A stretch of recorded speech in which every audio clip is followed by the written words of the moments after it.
পশুর চেয়েও খারাপ। আর বাস্তবতা হলো, আপনারা জানেন ইসলাম শব্দের অর্থ শান্তি। এর ভিতরে অশান্তি পাবেন কোথায়?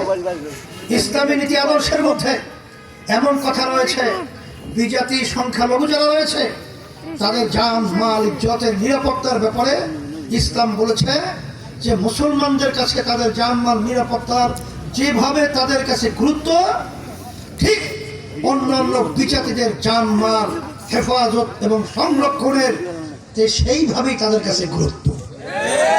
এটা কি ইসলাম বলে নাই? ইসলাম এমন এক নীতি আদর্শ যেখানে ছোট থেকে ছোট, বড় থেকে বড়, এমনকি মানবতার সাম্য যাকে বলা হয়। ওমর রাদিয়াল্লাহু তাআলা আনহু যখন আমির ছিলেন, অর্ধেক দুনিয়ার রাজত্ব করছিলেন, তখন তিনি জেরুজালেম যখন যায়, জেরুজালেমে তিনি তো এক পর্যায়ে অর্ধ দুনিয়ার রাজত্ব করছিলেন। জেরুজালেম রওনা করছেন উটের পিঠের মধ্যে, তখন গোলাম উটের রশি টানছে। তখন তিনি বললেন যে সেও তো মানুষ, আমি ওমর আমিও তো মানুষ, তাই আমার গোলাম রোদ্রে পুড়ে চামড়া কালো হবে আর আমি আরামে থাকবো, এটা তো হয় না। তখন সে বলছিল, গোলাম তুমি উটের পিঠে উঠবে, আমি উটের রশি চালাবো, উটের রশি আমি টানবো। তো এরকম পালাক্রমে সে কতক্ষণ রশি টানে, কতক্ষণ গোলাম রশি টানে। এর নাম হলো সাম্য, এর নাম হলো মানবতা, এর নাম হলে ন্যায় বিচার প্রতিষ্ঠা।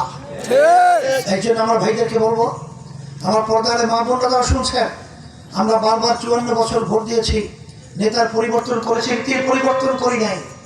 সেই নীতি যদি আপনারা আজকে ইসলামকে রাষ্ট্রীয় পর্যায়ে ক্ষমতায় নিতে পারেন, এবং সেই ভালো মানুষগুলো আপনাদের সামনে দাঁড়িয়ে আছে, এই মানুষগুলো যদি ক্ষমতা পায়, আল্লাহর রহমতে সর্বসেক্টরে সর্বক্ষেত্রে মানুষের মুখে আল্লাহর ফজল করলে হাসি ফুটাতে পারবো। এই জন্য আমি সকল পূজার আহ্বান জানাবো যে আসেন আমরা সব একাকার হয়ে, নির্বাচনে বেশি দিন বাকি নেই, আমরা যে রুটিন অনুযায়ী যারা চলছি, রুটিন ভাঙতে হবে। আমরা আমার ভাইদের কাছে যেতে হবে, আমার মা বোনদের কাছে যে দাওয়াত পৌঁছাতে হবে।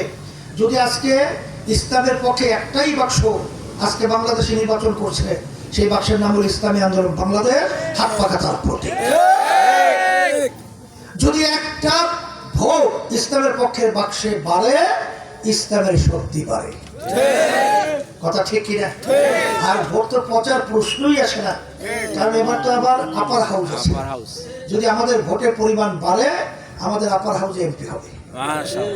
তাহলে আমি দিনাজপুর, আমি তো অনেক আগ থেকেই আসি, এখন আজকেও আসছি, সেই হিসাবে আমি সকল পূজার আহ্বান জানাচ্ছি, আসেন আপনাদের কাছে আমি ইসলামের পক্ষে, দেশের কল্যাণের পক্ষে, মানবতার কল্যাণের পক্ষে হাত পাখা প্রতীকের প্রার্থীদেরকে বিজয়ের জন্যে, ভোট দেওয়ার জন্যে আমি আপনাদেরকে অনুরোধ করছি, ভোট চাইতেছি।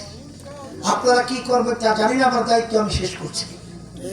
আর অনেকে মনে করেন আমরা একা হয়ে গেছি, আমরা কিন্তু একা না, আমাদের সাথে আল্লাহ আছে। আমরা একা না, যারা দেশকে ভালোবাসে তারা আমাদের সাথে আছে। আমরা একা না, যারা ইসলামকে ভালোবাসে তারা আমাদের সাথে আছে। সেই দিক থেকে এই আজকে 6 জন প্রার্থী আমাদের সামনে এখানে দাঁড়িয়ে আছে।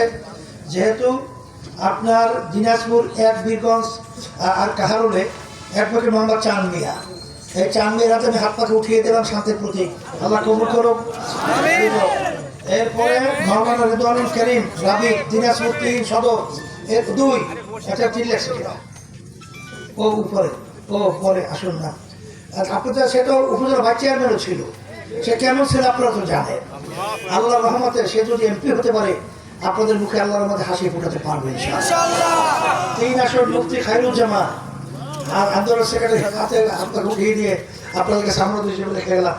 4 আসন আনোয়ার হোসেন নাদবী, তার হাতে আমি হাত পাখা উঠিয়ে দিয়ে আপনাদেরকে সামনে হিসেবে রেখে গেলাম, আল্লাহ কবুল করুক। 6 নাকি ঘোড়াঘাট হাকিমপুর আর বিরামপুর, এই ডাক্তার নূরে আলম সিদ্দিকী, আলহামদুলিল্লাহ আপনাকে উঠিয়ে দিয়ে আমরা আমাদের হিসেবে রেখে গেলাম।